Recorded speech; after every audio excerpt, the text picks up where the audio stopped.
नमस्कार. सुदृढ हृदय आणि निरोगी आयुष्य या मालिकेतील सत्र 18 मध्ये मी आपले स्वागत करतो. मी डॉक्टर नीलकंठ करंदीकर, पुण्यातील सिनियर हृदयरोग तज्ञ आहे. आणि अ, आजचा विशेष विषय म्हणजे 24 तासांच्या कालावधीत रक्तदाबाचे निरीक्षण, एक कमी वापरले जाणारे साधन. हा एक महत्वाचा विषय आहे. मागच्या आठवड्यात इंग्लिशमध्ये मी बोललेलो आहे. याच विषयावर आज मराठीतून बोलतोय. इंग्लिशमध्ये किंवा मेडिकल लँग्वेजमध्ये, मेडिकल भाषेत ॲम्ब्युलेटरी बीपी मॉनिटरिंग असं याला म्हणतात. And under utilized tool. सर्वप्रथम आपण बघूया की आपण आपला दिवस कसा घालवतो. ऑफिसमध्ये आपण जेव्हा जातो किंवा माझ्यासारखा डॉक्टर क्लिनिकमध्ये जातो, तेव्हा ही आता जी कॉम्प्युटर स्पेशालिस्ट दिसते, तिचं कॉम्प्युटरवर काम चाललेलं आहे. एखाद्या डॉक्टरचं क्लिनिकमध्ये पेशंट तपासत असतो, इतर लोक इतर गोष्टी करत असतात. म्हणजे ऑफिसमधलं आपलं काम आणि वास्तव्य हा एक झोन म्हणता येईल दिवसातला. घरी आपण असतो तेव्हा थोडेसे निवांत असतो. हा बघा, माणूस खिडकीतनं बाहेर काय दिसतंय त्याकडे बघतोय. त्याच्यानंतर सकाळी किंवा संध्याकाळच्या वेळी व्यायाम करताना ही दिसतीये ही यंग लेडी. रात्री मग शेवटी वेळ येते झोपायची, तेव्हा गाढ झोप घेऊन आपण आपल्याला स्वतःला, शरीराला रेस्ट देतो किंवा रिफ्रेश करतो. दुसऱ्या दिवशी सकाळी रिफ्रेश उठतो. हे दाखवलं की सकाळी आपण जेव्हा उठतो तेव्हा एकदम आपल्याला फ्रेश चांगलं वाटत असतं. तेव्हाची ही वेळ. अशा प्रकारे दिवसातून आपण वेगवेगळ्या वेळी वेगवेगळ्या गोष्टी करत असतो. आणि हे सगळं दाखवण्याचं महत्वाचं कारण काय, की आपलं ब्लड प्रेशर किंवा रक्तदाब जो आहे, तो वेगवेगळ्या वेळी वेगवेगळा असतो.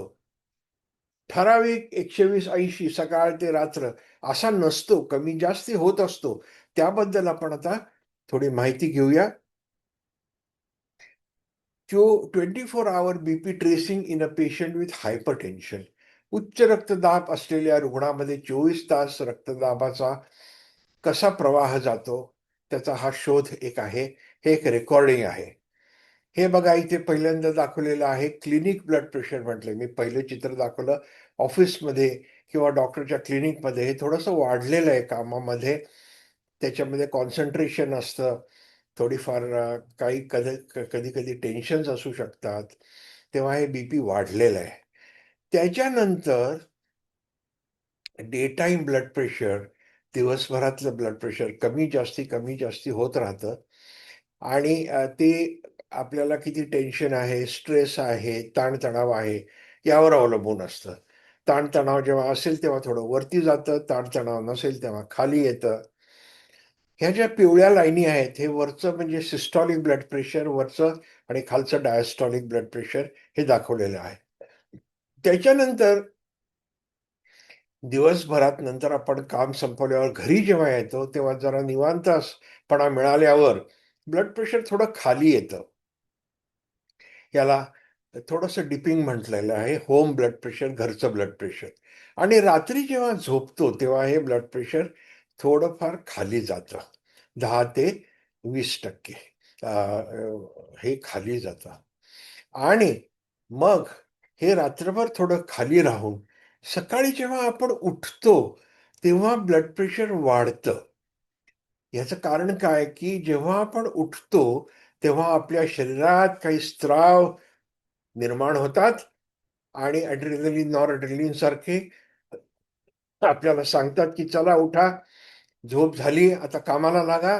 आणि त्या स्त्रावांमुळे सिस्टॉलिक आणि डायस्टॉलिक दोन्ही ब्लड प्रेशर वाढतात.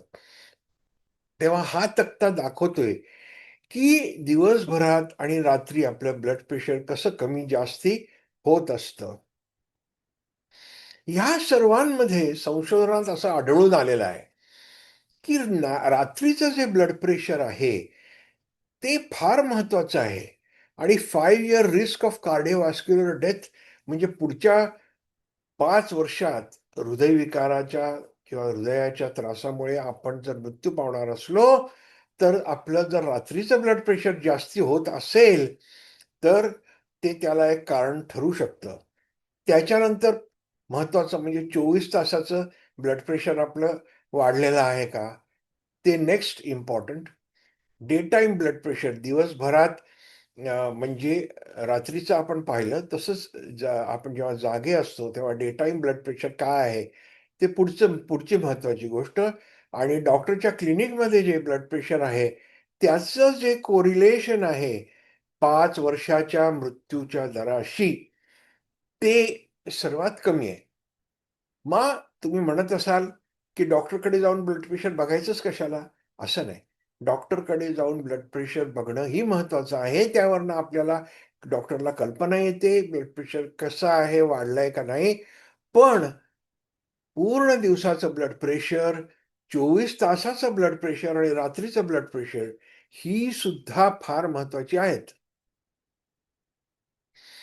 ह्याच्यात आपण रात्रीच्या ब्लड प्रेशर किंवा रक्तदाबाबद्दल थोडी चर्चा करूया.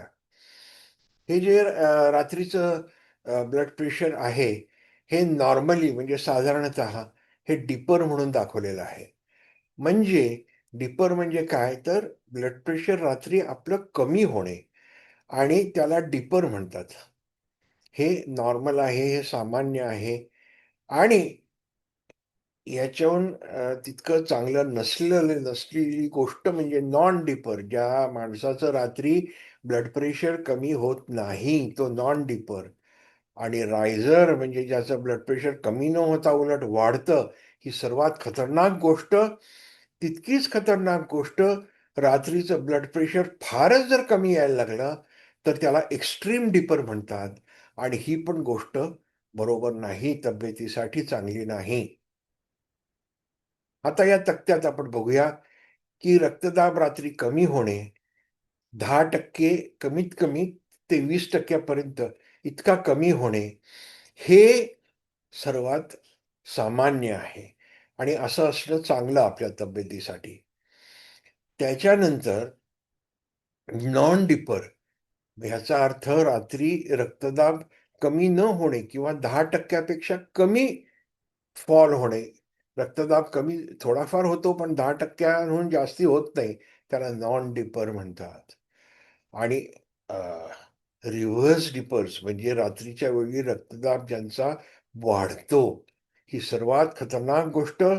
आणि ह्याच्यामध्ये हे जर निदान झालं, तर संध्याकाळीच त्या माणसाला औषधं देऊन रात्री ब्लड प्रेशर कमी आणणं, हे फार फार महत्वाचं. आणि सर्वात शेवटची ही गोष्ट एक्स्ट्रीम डिपर, रक्तदाब कमी होणे पण अति कमी होणे म्हणजे 20%हून जास्ती, ही गोष्ट चांगली नाही.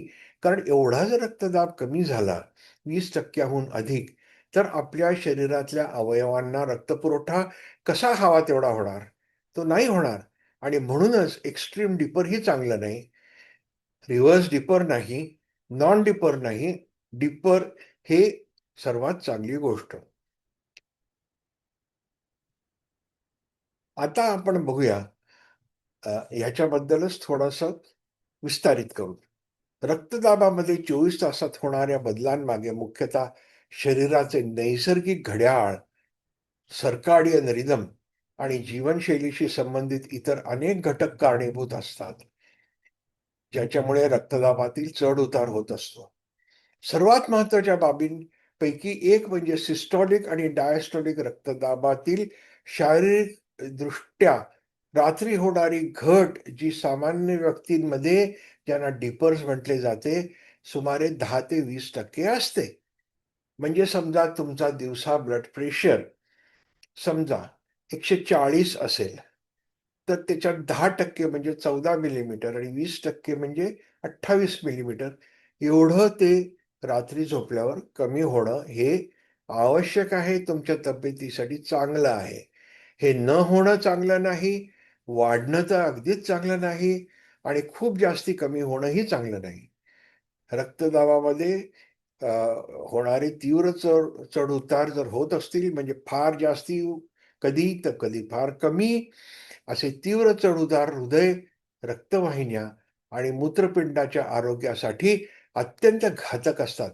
यामुळे गंभीर आजार, हृदयविकाराचे झटके, स्ट्रोक म्हणजे अर्धांगवायू वगैरे, वाढत्या मृत्यूदराचा धोका निर्माण होतो. आपण पाहिले की उच्च रक्तदाब हा रावणासारखा आहे. त्याचे अनेक चेहरे आहेत, अनेक वेगवेगळे प्रकार आहेत. ते कोणते हे आपण आधीही पाहिलेलं आहे. आता थोडंसं शॉर्टमध्ये बघूया, संक्षिप्त रूपात बघूया. सस्टेन्ड हायपरटेन्शन यामध्ये क्लिनिकमध्ये, घरामध्ये आणि 24 तास बीपी जास्ती असतं. त्याला सस्टेन्ड हायपरटेन्शन म्हणतात. याचं निदान करणं सर्वात सोपं. व्हाईट कोट हायपरटेन्शन म्हणजे क्लिनिकमध्ये किंवा डॉक्टरांना भेटताना बीपी जास्ती असतं, पण घरी सामान्य किंवा नॉर्मल असतं.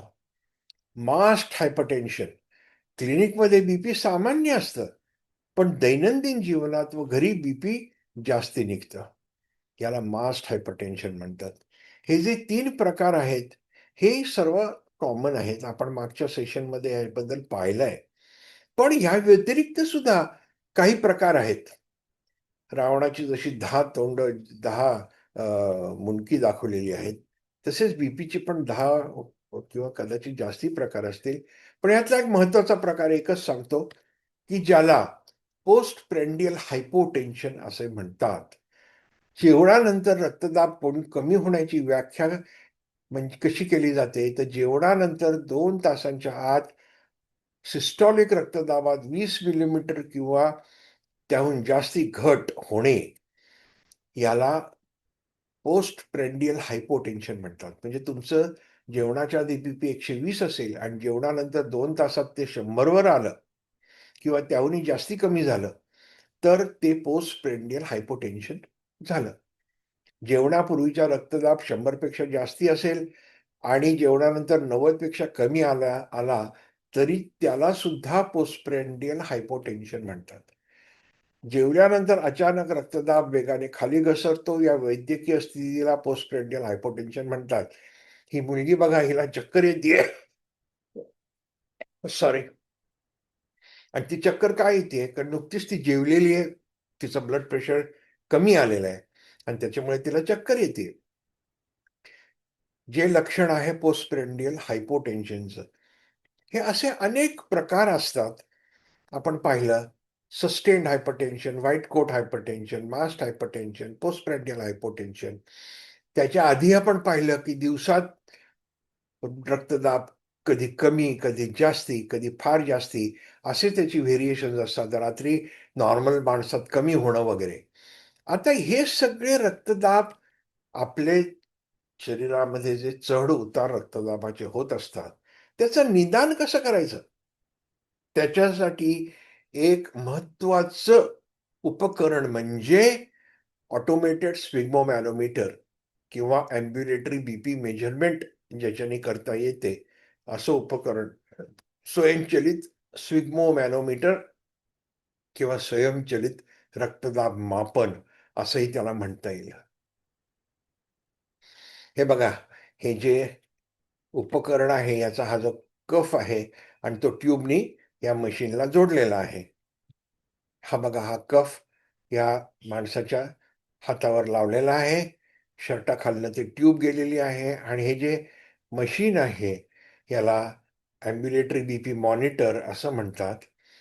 ते कमरेला लावलेलं असून त्याला ती ट्यूब जोडलेली आहे. ट्यूब दिसत नाही कारण ती शर्टाखालनं गेलेली आहे.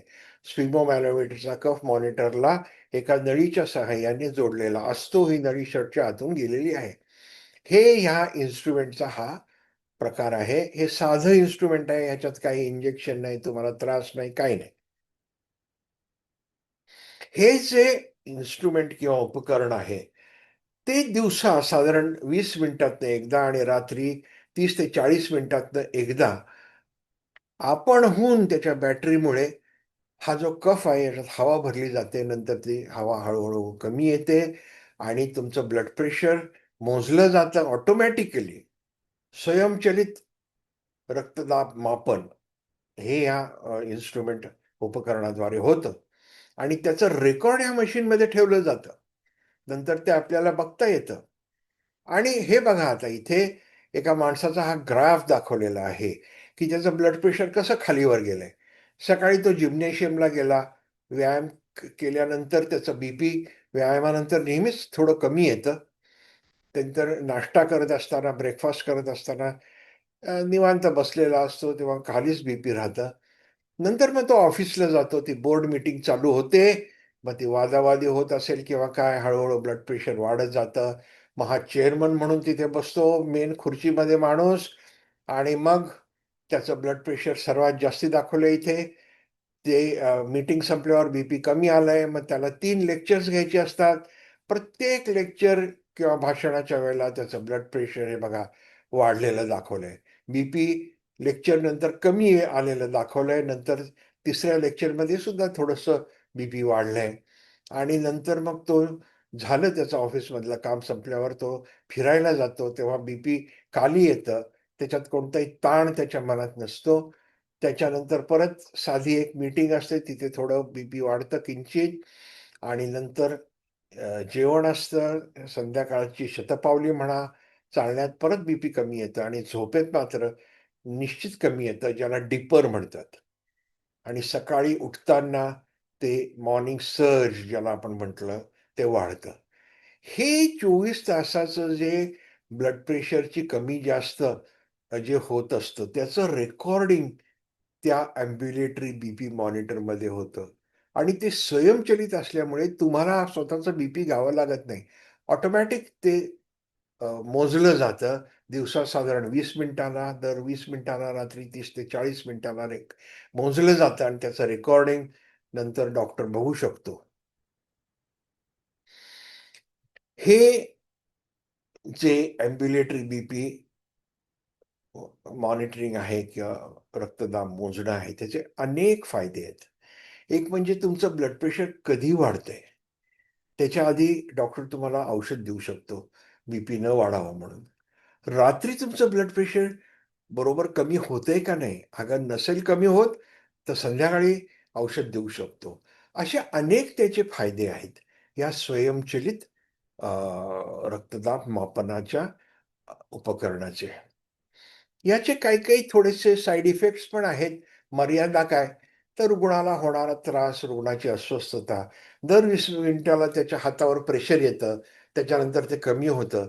त्याच्यामुळे थोडंसं त्याचं कामामध्ये लक्ष कमी लागू शकतं एखाद्या रुग्णाला. पण साधारणपणे जास्तीत जास्त लोक हे चांगलं टॉलरेट करतात. त्यांनी त्यांना फारसा काही त्रास होत नाही.